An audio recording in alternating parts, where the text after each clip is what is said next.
My name is Victor Furman. Some call me the Voice. I've always been fascinated with human nature, spirituality, science, and the crossroads at which they meet. Join me now and we will explore these topics and so much more with fascinating guests, authors, and experts who will guide us to Destination Unlimited.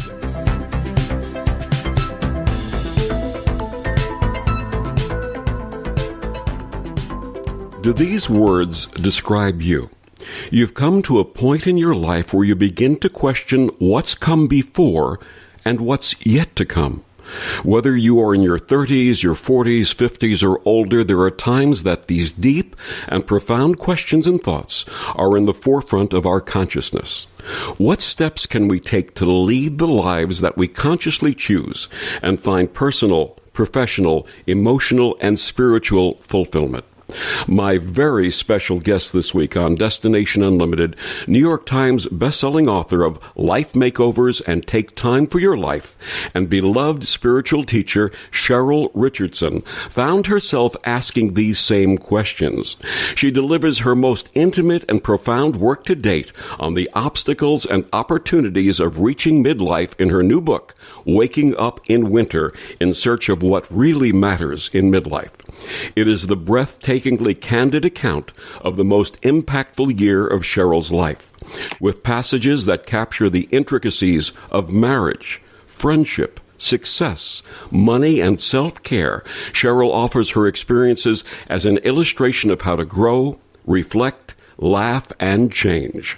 A lifelong journal writer, Cheryl had been for years documenting her innermost thoughts, desires, and hopes. She recognized that these passages and reflections were exactly what her readers need from representing her teaching in action and life being lived. Cheryl is the New York Times best-selling author of several books. She was the first president of the International Coach Federation and holds one of their first Master Certified Coach credentials. Her work has been covered widely in the media, including Good Morning America, The Today Show, CBS This Morning, New York Times, USA Today, Good Housekeeping, and O Magazine. She was the team leader for the Lifestyle Makeover series on the Oprah Winfrey Show, and she accompanied Miss Winfrey on the Live Your Best Life nationwide tour. Cheryl also served as the co-executive producer and host of the Life Makeover Project with Cheryl Richardson on the Oxygen Network, and as the co-executive producer and host of two public television specials, Stand Up for Your Life and Create an Abundant Life. Please join me in extending a very warm Destination Unlimited welcome to Cheryl Richardson. Good evening, Cheryl. Hi, Victor. Thank you so much. It's great to be here with you. And thank you for joining us. You know, when we welcome a guest to Destination Unlimited for the first time, we like to find out how they arrived on their life path. Now, were you born to become who you've become, or was there something different in your life? Please share your story with our listeners. That's a good question. I will say that very early on in my life, I had a real hunger for self-knowledge and learning. I really value learning and growth, personal growth. So in some ways, I do feel like the life that has unfolded before me really is a reflection of something I was connected to very early on. And, you know, that might have something to do with journaling, because I did start keeping a journal when I was 12. And without realizing it at the time, you know, that would become this tool for self-reflection and self-understanding. And so, yeah, I've been a gal who's been interested in checking under the hood. And over time, keeping a journal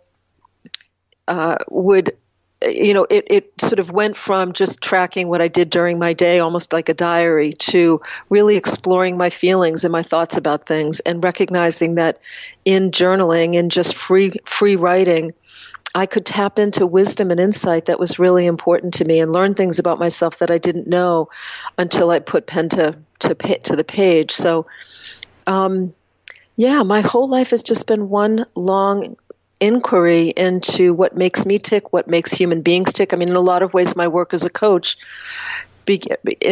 really was kind of the next level of taking what I was doing in my own life and bringing it out to the world and working with individuals and then eventually groups and then eventually speaking to larger audiences. And then technology comes, right? And suddenly we're able to communicate with people all over the world. And I've really just been sharing my own journey, my own inquiry process with readers in the hopes that it helps them in some ways. And, thank God so far so good. So isn't that the key? Isn't that really the key to being a teacher or mentor of any kind, is that you take what you've garnered in life, the good and the bad, and then share that with others so that they can learn from your experience?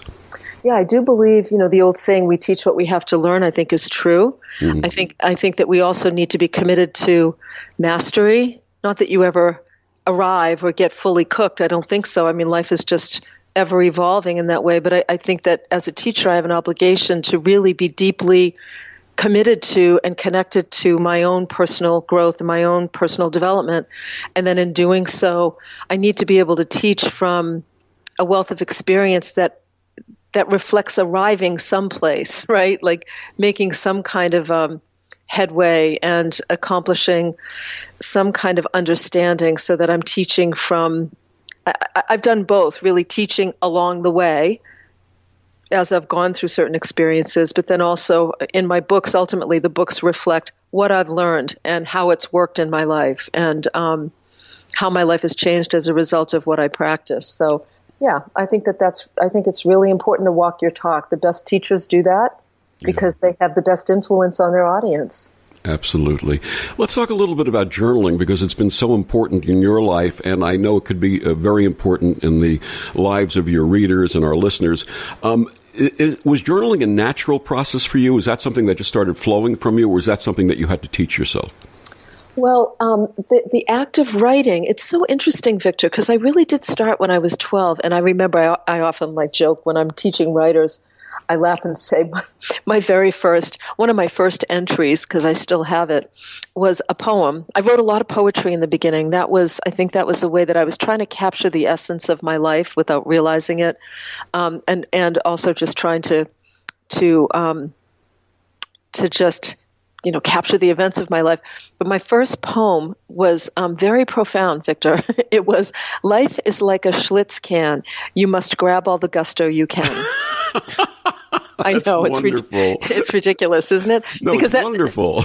I mean, it must have been, it's funny because it's, in a lot of ways, looking now, I see it's such a reflection of me. Like I have this weird sense of humor and also this commitment to fully being alive. And that must have been, I don't even remember, but because I don't know how old you are, Victor, but I don't remember Schlitz. I think it was a beer, and that must have been their tagline or something. You've got to grab all the gusto you can. Yep, absolutely. Yep. But yeah, so I started with poetry, and then I started to kind of add to the poetry the happenings of the day or the things that were going on, and then it evolved from there to, let me back up and say I had a real love of music, and I think that fed my desire for my need to write poetry and lyrics and song lyrics and things like that. And then eventually it would go from that to writing about the day, and then writing about my feelings and the thoughts I had about things. And so the good news is, because I started young, I had this really visceral experience of being comforted by and informed by and inspired by the process of writing. I would be upset about something, I'd write about it, and by the end of 2 pages, I would have an insight that would help me to feel better and help me to understand what was going on. And then over the years, journaling became a whole bunch of different things. Sometimes it was just writing about my day. Sometimes it was writing song lyrics and then writing poetry. Sometimes it was, copying down favorite quotes that I had seen because I wanted to be able to go back and read them, or writing affirmations, although I didn't call it that. I remember one year I spent a whole year just writing letters to God in my journal because I was trying to establish a new relationship with God that was different than the religion of my youth. One time I spent a whole year, at the end of the day, I would make a list of 10 things that brought me pleasure that day as a way to reconnect with the importance of pleasure in my life. And sometimes, I mean, if you looked at my journals now, you'd see pictures, you'd see some drawings, and I really suck at drawing, but like trying to capture maybe a dream image, you'd see lots of dreams in my journals. Some of them are in my book as well, because it's always been a part of my process. And what I did teach myself that I had no idea that I was going to be able to do this was when I wrote my first book, my editor said to me when she read the proposal, she said, your journal writing has taught you how to write in a simple and accessible way, and you're really fortunate for that. And I remember just smiling and thinking, wow, I had no idea that all these years of keeping a journal would actually teach me the craft of writing. So that was pretty great. You consider writing to be an art form, don't you? I do, and I consider myself an artist, and writing is really important to me, the craft of writing. Absolutely. So your words on page are to you what the canvas is to a great artist. They are, and yet I'm not a literary writer, but I do want to capture the truth of what it means to be a human being on planet Earth, and I want people to feel like we're sitting in our living room together, and you're listening to me talk, we're having an intimate conversation, and that it's easy and accessible, but also that you don't feel alone. You feel like, God, she gets it. I've been through what she's going through, and to me, that's the highest form of feedback is for somebody to say, wow, I feel like you really get what's going on for me, and I'm comforted by that. It's the ultimate human connection, isn't it? Yeah, it really is. My guest is Cheryl Richardson. She's the author of the brand new book, Waking Up in Winter, and we'll be back with more Cheryl and this fascinating conversation after these words from the OMTimes Radio Network.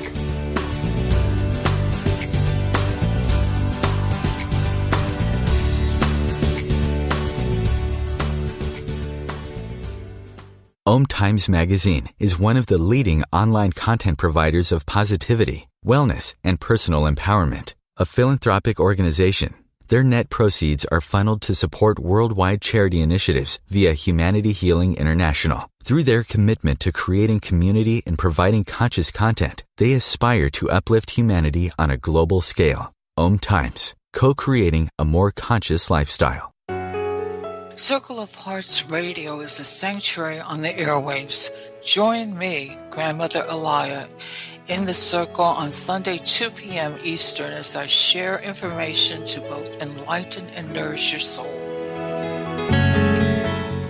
Adopt US Kids presents Multiple Choice Parenting. You've messed up your daughter's haircut. Do you A, get spiritual? Mom, where's the mirror? Beauty is within. Oh. B, find the positives? Less time blow drying, more time texting? Or C, show empathy? Mom, you really don't have to. Twinsies! I kinda love it. You don't have to be perfect to be a perfect parent. Thousands of teens in foster care will love you just the same. For more information on adoption, visit adoptuskids.org. A message from the U.S. Department of Health and Human Services, Adopt U.S. Kids, and the Ad Council. This is Terry Van Horn, and I want to invite you to join me for my weekly radio show, Healing Light, on OMTimes Radio, every Wednesday at 6 p.m. Eastern Standard Time. On Healing Light, we want to bring love, light, and blessings into your world. You can find out more about us at www.healinglightonline.com. Blessings. Okay, men, time to be an all-star caregiver. Drive them to physical therapy, doctor's appointments, be there emotionally and physically. Don't give up. Don't ever give up. Caregiving is tougher than tough. Find care guides at aarp.org/caregiving. Brought to you by AARP and the Ad Council.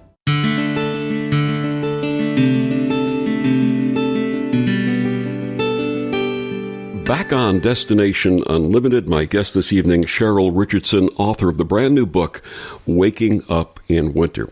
Cheryl, you write in Waking Up in Winter that May Sarton both influenced and inspired you. Share a little more about who this poet and author was for our listeners who may not be familiar with May and how she touched your life. Yeah, well, when I was, I think it was in the 80s, so I was in my late 20s, and I happened to stumble upon a book she had written called Journal of a Solitude. And it was about a year in the life of a creative woman. And I was already writing at the time, but I was just starting to think about actually publishing my work, becoming a, quote, professional writer.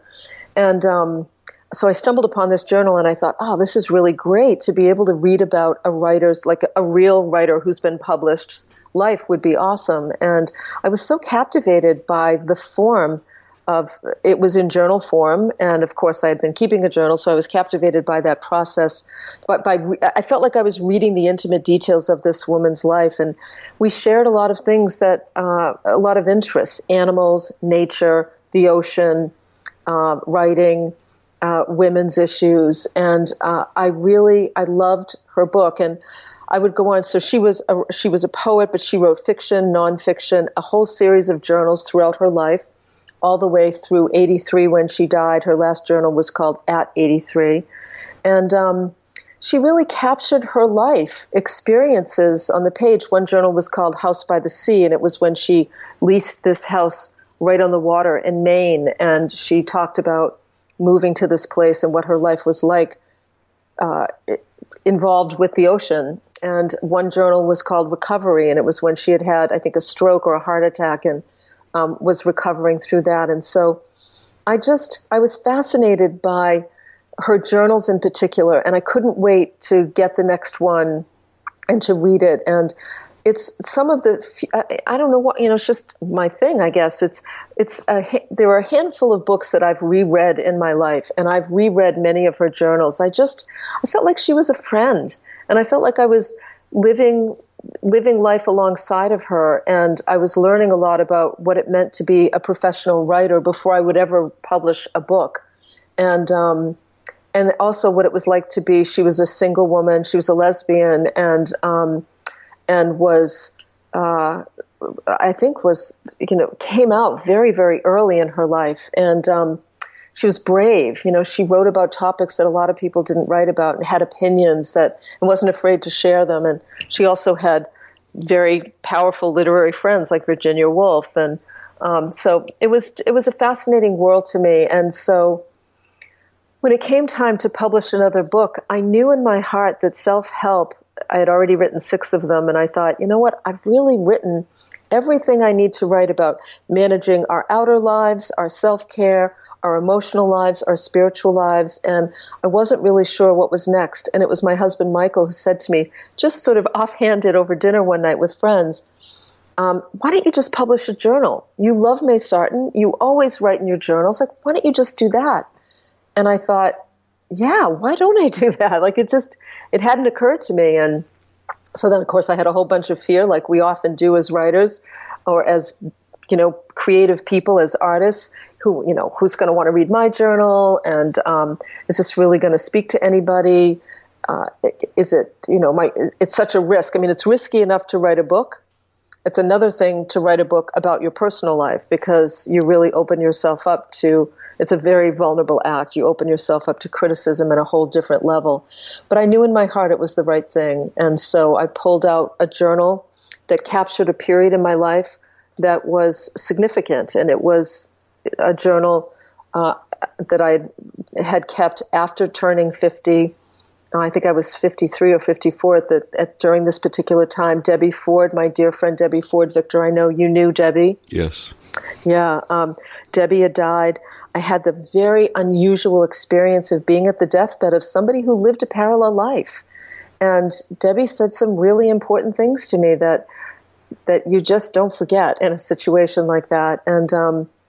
And so facing my mortality, entering my 50s, losing a dear friend, all of those things really began this kind of hero's journey, a descent period where I started to question everything. And it's a process that we all go through, where I really began to question everything in my life and, started asking myself on a consistent basis, if this were my last day, would I be happy with how I'm living my life?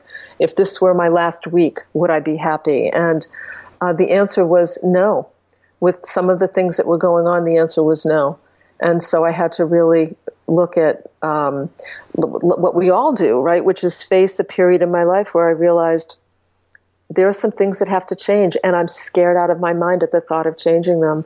But when you wake up and you commit to living a fully awake and present life, you can't pretend, and you can't deny the truth. So I started facing the truth, like I've told clients for years. It all starts with the truth, and then things began to change from there. Yeah. You begin your journey in waking up in winter with autumn. What does autumn mean to you, both as a season and as a time of life? Well, so we're in the middle of autumn right now where I am. And the first thing autumn means to me is often sadness. I'll just be honest that I'm a gardener and I love the sun. I love the light. I'm passionate about light. And so autumn means it gets darker, right? We turn the clocks back. The garden starts to wither.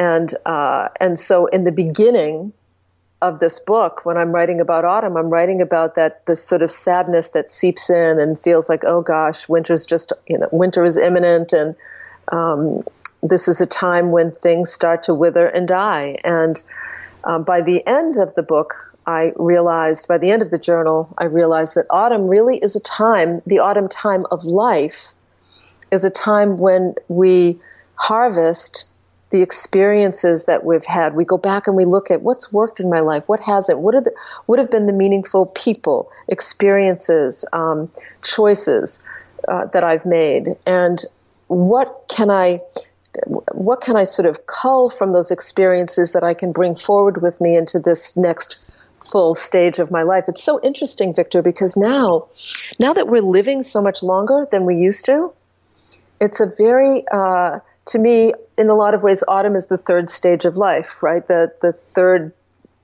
period before winter, where we then prepare for our death. But it's interesting to think that, in 10 or 20 years, we might need another season, because there might be 5 stages to life or 6 stages to life. New spring, huh?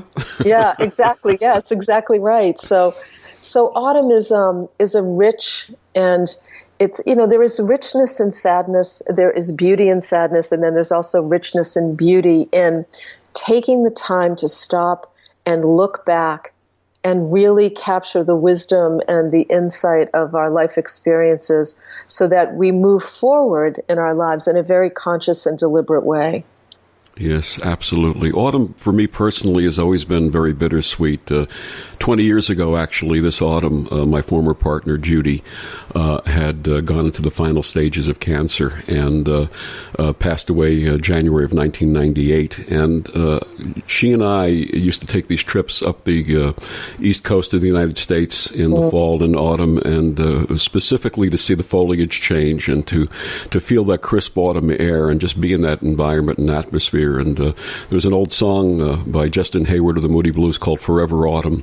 And he has a line in there, through autumn's golden gown we used to kick our way. You always loved that time of year. Those dying leaves lie undisturbed now because you're not here. And it was always melancholy, but through that relationship, I grew so much through that wonderful relationship. And we had only 3 years together. And in those 3 years we had together, we lived a lifetime. And so many wonderful things came as a result of our time together that I'm just grateful for her and her presence in my life. And autumn is now not as mournful or sad as it was for me. Yeah, but, I was going to say, I hope that, how have you transformed autumn for yourself? Absolutely. Like what is it? Well, what does it reflect for you now? I'm curious. Well, in actuality, autumn was also the time that she and I both graduated from the New Seminary of New York 20 years ago, last month. And at that time of graduation, I dedicated my speech. I was president of the class, the graduating class, and I dedicated my speech to her and talked about her courage and talked about her selflessness and talked about the thousands of students. She was a special education teacher. How many thousands of students were touched by her life and how important that was. And in the process of doing that, someone who was coming into the school at the time heard me speak and said to herself, where do you find a gentleman who honors a woman that way? And within 2 years, she and I were together and we got married. And that's my wife, Lori Sue. So the gift that Judy gave me in opening my heart fully to myself also helped me open my heart to others. And in the process, Lori Sue and I got together, and we've been together now for 18 years. Wow, so Judy really was like an angel in your life. Yes, she was. Absolutely. And, what a gift. Yeah, what a she gift. came in with a very specific purpose. And I mean, there's such clues in what you say when you talk about the lessons that you learned from your relationship with her. It's interesting, isn't it, how some people come into our lives for a short period of time, but it does feel like a lifetime. It's a powerful impact that they have.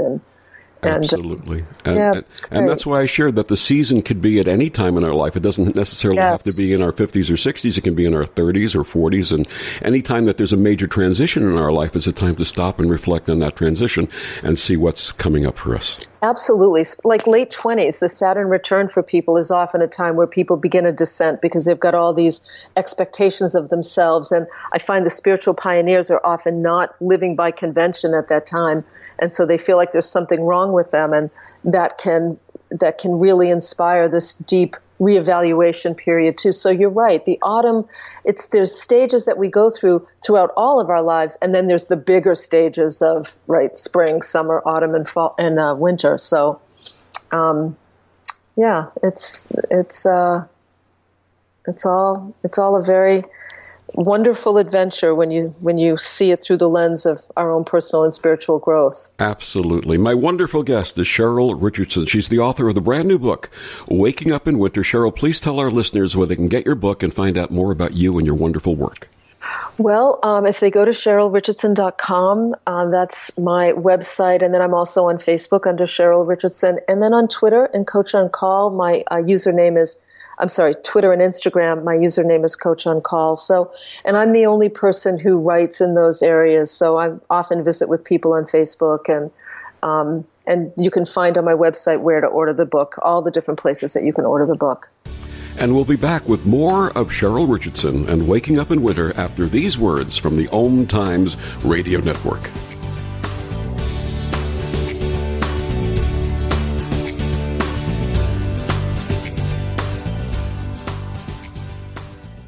You're listening to OTR FM, part of the IOM Radio Network. Are you in an interfaith relationship and thinking of getting married? For 18 years, Reverend Lori Sue Brockway has been creating personalized, loving, and romantic ceremonies for couples of all faiths and cultural backgrounds. Reverend Lori Sue's sensitivity to the needs of interfaith couples is reflected in the compassionate and inclusive way she addresses the concerns of parents and families. Reverend Lori Sue is also the author of several best-selling books on interfaith weddings and wedding vows. Selected as one of the top interfaith officiants by New York Magazine, Reverend Lori Sue serves couples in the New York metropolitan area and beyond. Find out more at her website, yourinterfaithwedding.com.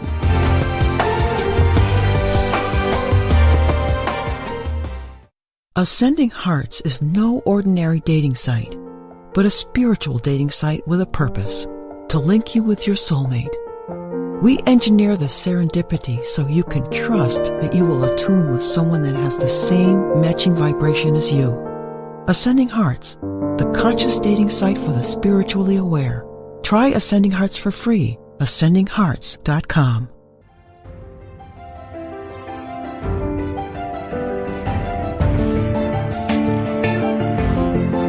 Have you been searching for a perspective beyond the mainstream? Check it out. Join your hosts Cielito Pascual and Diana Gold Holland on Share International Radio for thought-provoking views behind the news, Sundays at 1 p.m. Pacific, 4 p.m. Eastern on OMTimes Radio. You can also find us at shareontheairradio.org. This may be the message of hope you've been waiting for. Hi, this is Bill Maher. I can find humor in almost anything, but one thing I never laugh about is cruelty to animals. If you don't get the joke either, write People for the Ethical Treatment of Animals, 501 Front Street, Norfolk, Virginia, 23510.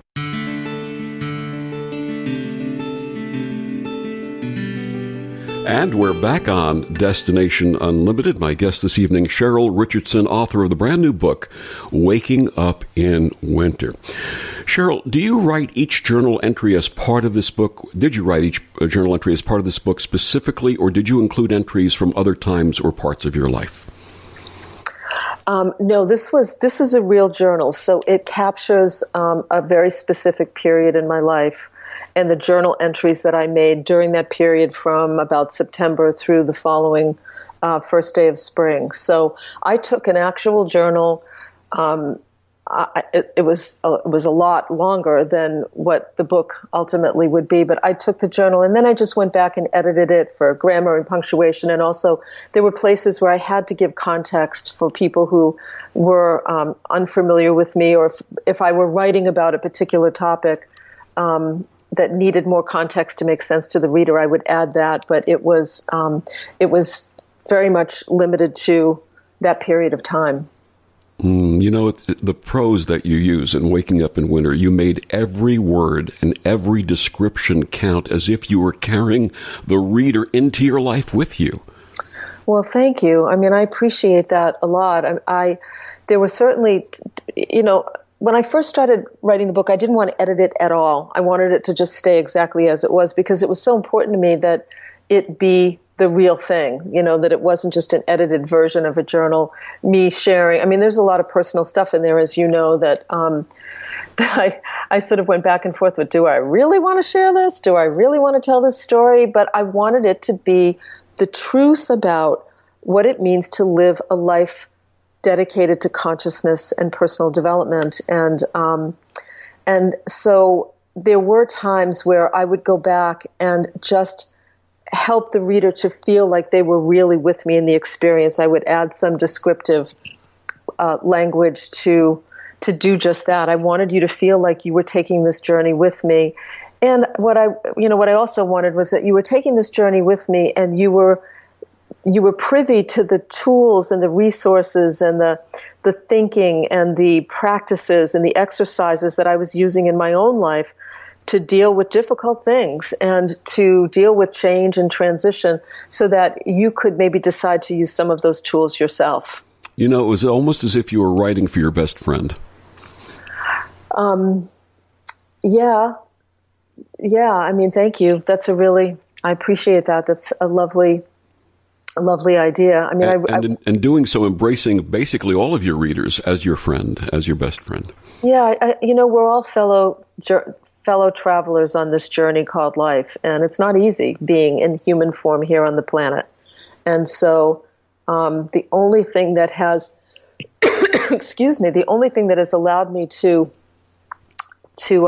survive here is my commitment to growth and my commitment to consciousness, and I want people to know that they're not alone. And just because I'm a teacher, just because I've written books, I struggle with the same things my audience does. And it's important to me that people know that. Here you go. So you're a successful self-help author and coach, world famous, New York Times bestselling author, helping others to achieve their dreams. What was it like when you reached that point in your life when you were not motivated to write and you began questioning everything? Well, it was really, one of the hardest things to question was my work. I remember there was a point when I had just started going back and editing the journal. Right? I spent 2 years debating on whether or not to publish this. And I remember a couple of things. Being in the thick of the descent period of the hero's journey. So I think of the hero's journey as a 3-stage process generally. There's the descent, where what has worked for us before no longer works. And we know we can't live the life we're living, but we have no idea where we're headed to. And we start to reevaluate everything, and it doesn't feel great. It's hard.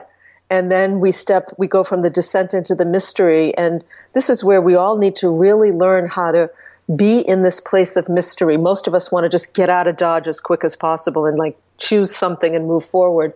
But being in the mystery means you kind of are going through a dark night of the soul, a dark period where you don't know who you are. You don't know who you're going to be when you emerge.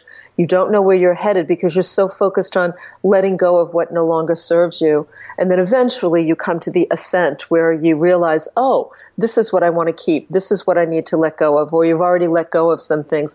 This is who I am, the new me that's emerging, the new me who has grown and evolved is emerging, and this is the direction that I'm going to head in. And it was a tough period, and there were many times, and I tell the truth in the book, where I think, Jesus, I'm a self-help author, for crying out loud. I mean, I've been teaching this stuff, and right now I'm really sucking at it. I'm not good with my self-care, or I'm scared about change, or I'm lost. I'm in the mystery part of the hero's journey, and I'm lost, and I don't know what to do. And I remember reaching out to my own coach, a woman who's coached me over the years, who I really respect and love and admire.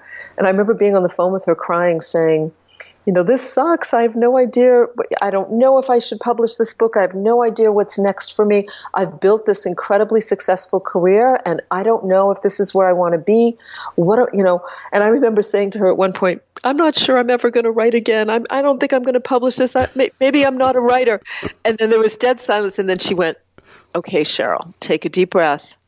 You are a writer, and you will be writing for the rest of your life. And there was something so comforting in that, like the mirroring. So, and I remember just saying to her, okay, all right, I'll remember that. And then she said something to me that was really powerful that I included in the book.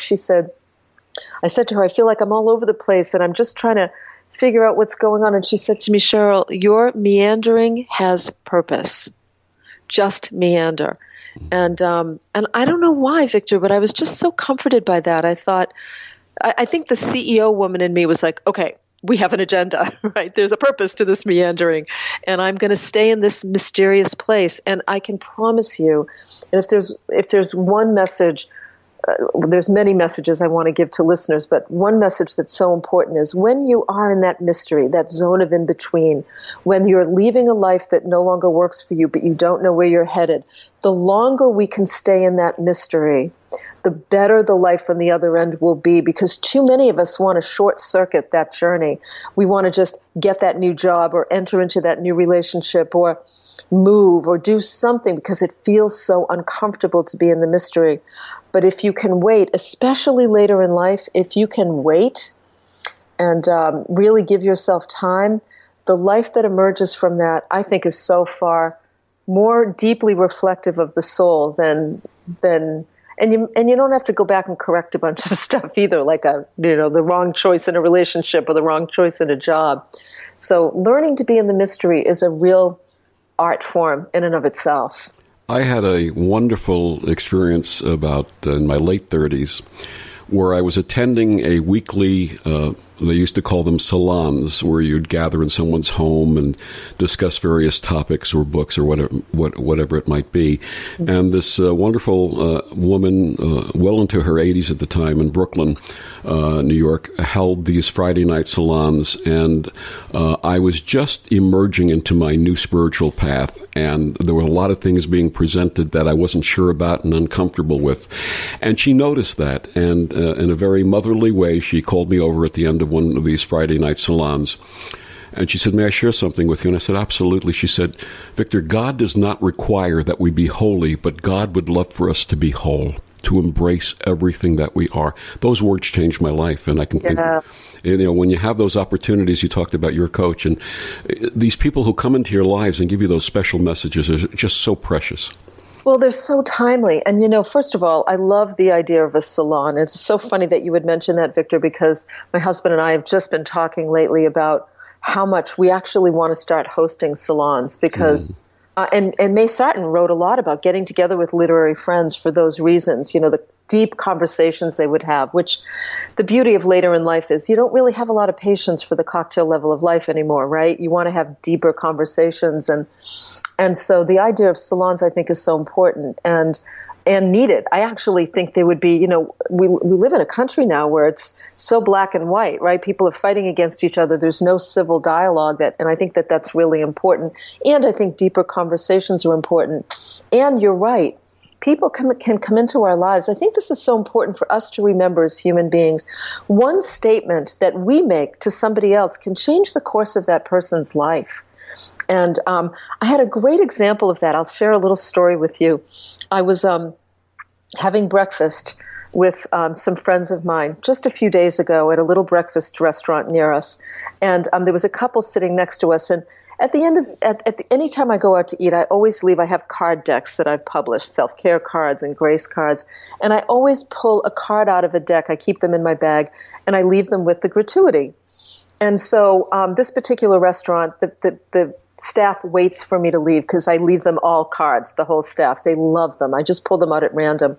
And the couple next to me were, they were looking at me like, what are you doing? And so I fanned out a deck of cards and I said to them, here, go ahead and pull a card. And this man pulled a card and it was the ACT card. And it was about acting, taking a chance and acting, trusting that faith would support your decision. And I said to him, usually when someone pulls that card, they've got a really important decision to make and their soul knows what they want to do, but the head's trying to talk them out of it. And the man had tears come to his eyes. And I went and I paid my check. And when I went to leave, he stopped me and he said, I have been trying to make a decision about buying this home on Kauai in Hawaii. He said, and I'm going to buy that home now, and I'm going to hang this card at the opening of the doorway. He said, because my soul wants to be there. And I left the restaurant thinking, if I hadn't just fanned out the card deck, if we hadn't had, what a gift it was to have that simple exchange. And we all have a chance to do that, to deliver a message that can change somebody else's life. And I think that's wonderful. Absolutely. I think that's a practice that we should each get into, that every one of us has the capability of doing that. I remember being up in Massachusetts for a friend's wedding and not having any shoes and finding a local shoe store. And there was a young woman, couldn't have been more than 20, working the counter, and she was by herself. And I said to her, by the way, I also need some dress socks. Can you show me where they are, or can you tell me where they are? And she could have just said, go to aisle number 2, second shelf. And she actually came around the counter and led me to where the socks were, pointed them out, and said, are any of these appropriate for you? And I was grateful for the fact that she did that. And when we came back to the counter, she was a very young woman. She seemed very unsure of herself. She said, I'm sorry if I wasn't professional. I said, young lady, you were the most professional person I've ever met in a shoe store. You took the time to take ownership of my needs, and you will be a great person. You are a great person, and you will have a great career. And just saying those few words to her, which were truth and from my heart, I'm sure made a positive difference in her life. Absolutely. Absolutely. My guest is Cheryl Richardson. She's the author of the brand new book, Waking Up in Winter. And we'll be back with more of Cheryl after these words from the OMTimes Radio Network.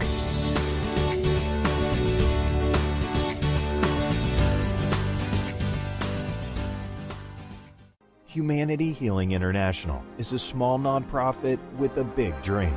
Since 2007, HHI has been working tirelessly to bring help to communities with little or no hope.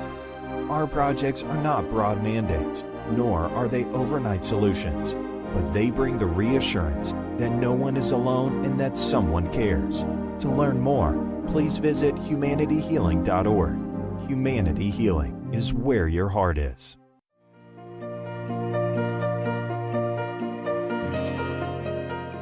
Every Tuesday on Living with Moxie, join Shefali Burns and Donna Martouge in conversations designed to take you to the next level, where we highlight ideas, resources, and strategies that provide you with the leverage you require to meet and exceed your business and personal goals. Each week on Living with Moxie, we will lead conversations related to success, achievement, fulfillment, and extraordinary, vibrant living. Are you ready to live with Moxie? Join us. I want to thank my mommy for loving me so much, for taking me out to the park, for reading me books, for taking me to the doctor when I broke my foot in ballet rehearsal, for leaving me alone when I wanted to be alone. And now, as a grown-up, I'm thankful for being able to take care of you, my dear mom, for having the chance to take you to the park, for reading you those books we enjoy so much, for being able to take you to your therapies after you twisted your ankle, for understanding that sometimes you simply want to be alone. Roles change without us noticing. And in your new role, we help you help. Visit aarp.org/caregiving to get practical health and wellness tips to provide even better care for your loved one. Remember, visit aarp.org/caregiving. AARP. We help you help. A public service announcement brought to you by AARP and the Ad Council. This is Victor the Voice Furman. I'd like to take this opportunity to thank each and every one of you for your listenership and support during the year, and to wish you and your families joy, happiness, health, prosperity, and peace in this season of light.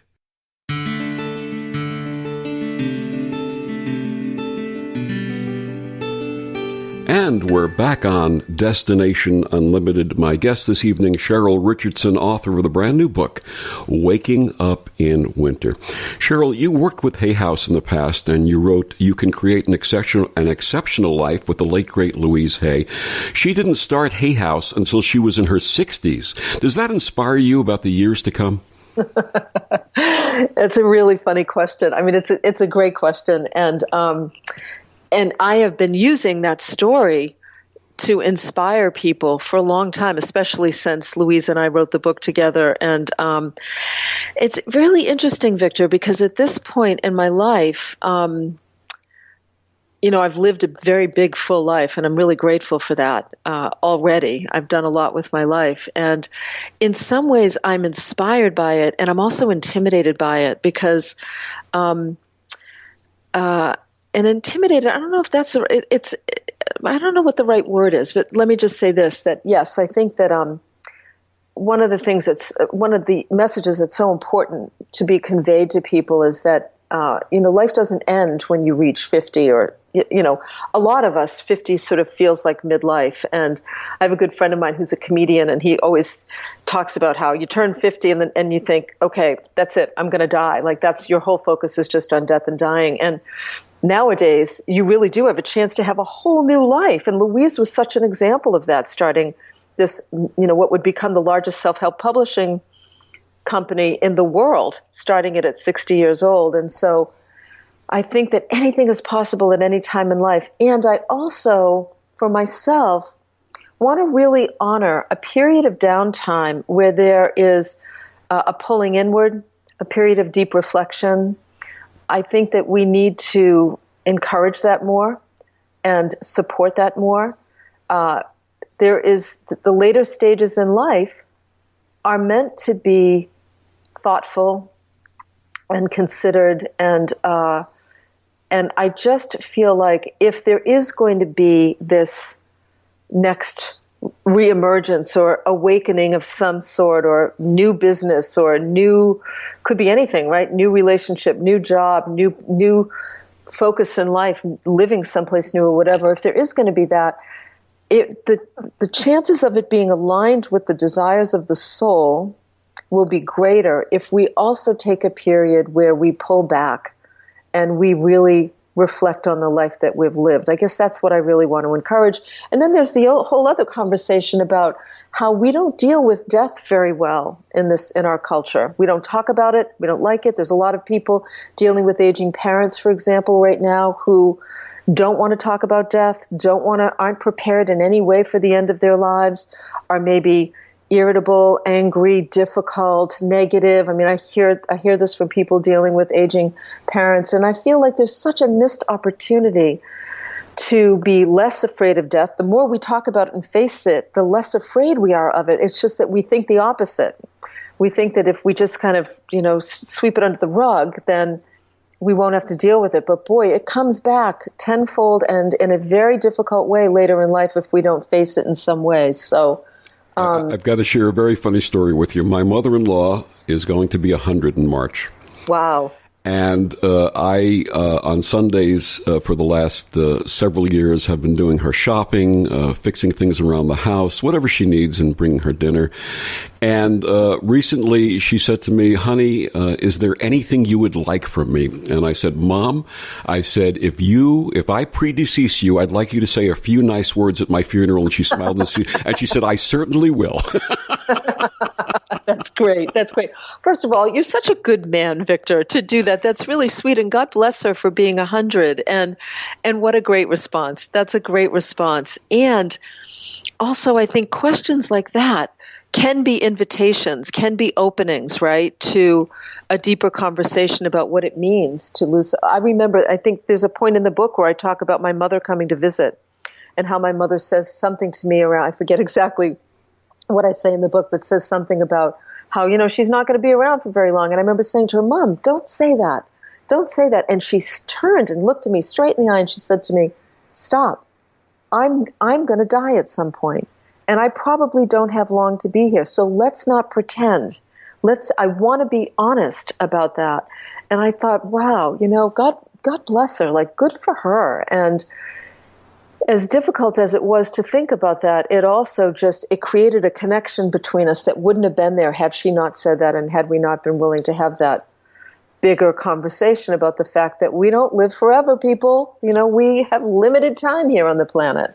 Absolutely. And the other beautiful thing about being able to have elderly parents, especially those who are still have their mental vitality and are conversational, is that you can learn a lot by listening. Just, a lot of us growing up have a lot of issues with our parents when we're growing and being rebellious and so on.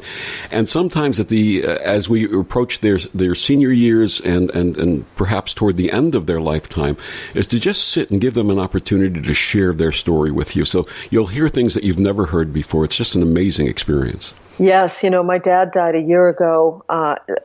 He died in November of 2016. And one of the things he did about maybe 5 years before he died is he started to write his life story.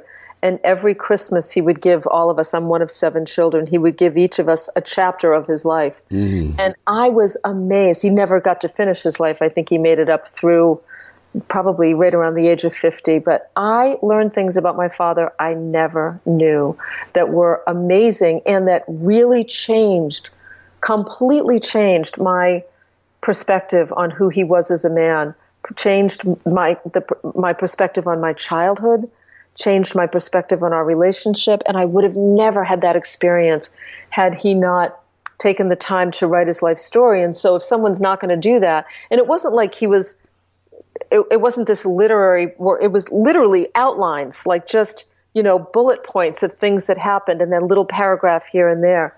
But it really captured some of the important events of his life that shaped the man that he was that I didn't understand until I read that. So it's a real gift to do that for people. Yeah, and the gift of listening, just to give people the sacred space to tell their story and to be there to listen to them. Yeah, and record the stories. I mean, don't be afraid to record the stories, if they'll give you permission to do so, because they will be so priceless. I have some videos of my mom and dad talking about when they first met and they first started dating, and they are just precious, precious gifts now that my father's no longer here. Absolutely. Cheryl, in all your books and audios and videos, speaking and coaching, you've always encouraged people with ways to become their best selves and to find grace in daily life and in building the life of their choosing. Do you think that all the tools you've shared in the past work for the over 50 crowd, or do we need a new roadmap in finding what's important? No, I'll be honest with you. I think every single book that I've written, every workshop that I've delivered or every audio that I've created of a workshop. I mean, I think about the workshop I did with Louise. There's a DVD called You Can Trust Your Life. And Louise and I did a 2-day workshop in London together a few years before she died. She was in her 80s. And the material that we were sharing was just as applicable to somebody in their 80s or 90s as it was to somebody in their early 20s and teens. I mean, she was one of these amazing women in that people would come to our workshops and there would be 3 generations of people. I mean, that's just so completely unheard of, right? So, and honestly, Victor, the truth is my books cover managing one's outer life, building courage and confidence and dealing with one's emotional life, and then the spiritual life and the unmistakable touch of grace, which was really like a spiritual memoir. I pretty much covered it. Like I could die at peace knowing the body of work that I've left is a really good education on how to live a soul-directed life, period. And so this next stage of my writing in my life is really about the art of writing, the art of living each day as if it were our last in some ways, and also really using, the soul is here to experience life, not to accomplish anything. It's really here to experience life, and I want to experience as much of it as I possibly can, and I want to share that experience with my readers. So Absolutely. Is there a point in life that we should just let go of the dreams that never came true, or should we never let go of our most important dreams but modify them or change our perception of things? I think what's really important is that we, on a consistent basis, reevaluate our dreams. We reevaluate where we are. We really don't take the time to stop, get quiet, spend time alone, really looking at, okay, what are my goals moving forward? And are they still the goals of who I am today, or do they belong to somebody from 10 years ago or 20 years ago, or to a parent or to a former spouse or friends? You know, are they my dreams and goals? Are they my desires? I like to think of it more as desires right now. What is it that I'm desiring now at this point in my life? And I think we really have to reevaluate that and look more deeply at the answers to those questions so that we know that we're current and that we're really moving towards the things that are important to who we are authentically today, not who we used to be or who we think we should be. Sage advice. What message would you like readers to take away from Waking in Winter? That living an examined life is deeply important. That living an examined life is the key to living a rich and fulfilling life. And that the meaning and the satisfaction that we yearn for comes from our willingness to check under the hood, right? Our willingness to, our commitment to our own evolution, to the soul's evolution, and to really, and to remember that the soul is here to experience life, the good and the bad, the easy and the hard, the painful and the joyful. I mean, the soul doesn't have an agenda one way or the other. It's really about being fully present for all. And when we are fully present for everything that happens in our life, life feels pretty rich and meaningful. And as my friend shared with me, that woman many years ago, the divine does not require that we be holy, but the divine would love for us to be whole. Very good. Well said. Well said. Cheryl Richardson, please tell our listeners where they can get your new book and find out more about your work. CherylRichardson.com is the best place to go to find me and where you can buy the book and just more about what I'm up to these days. Wonderful. Thank you so much. This is a true gift to us and to our readers. Oh, thank you, Victor. It's been really wonderful spending time with you. Thank you. And thank you for joining us on Destination Unlimited. I'm Victor the Voice Furman. Have a wonderful week.